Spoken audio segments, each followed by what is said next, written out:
This is the day that the Lord has made, and I have every right and every reason to rejoice and be glad.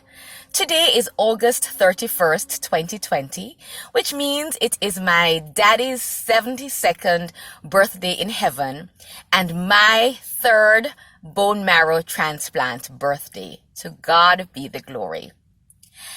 As I was driving to work, I was just reminiscing on what was happening at this time 3 years ago, as my sister's body was being prepared to harvest thousands of cells that would then be used for my transplant later on that day.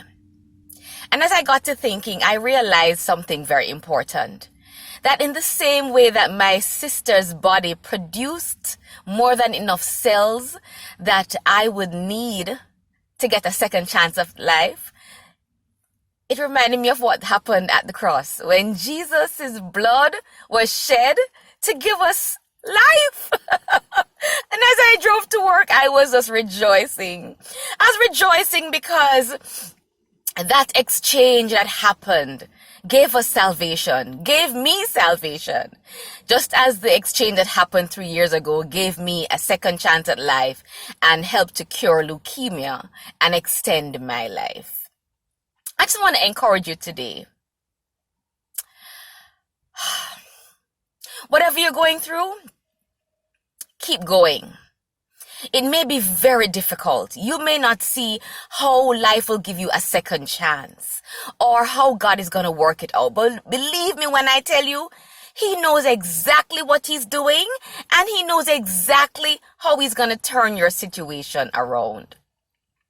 Truthfully, I was a little bit hesitant about sharing this birthday because of many reasons. The journey was long. The recovery process took a long time. I went through a lot. My body went through a lot. Emotionally, I went through a lot. And spiritually, I went through a lot. And because of that, sometimes I tend to not want to share. Sometimes people will say things that come across in a insensitive way. And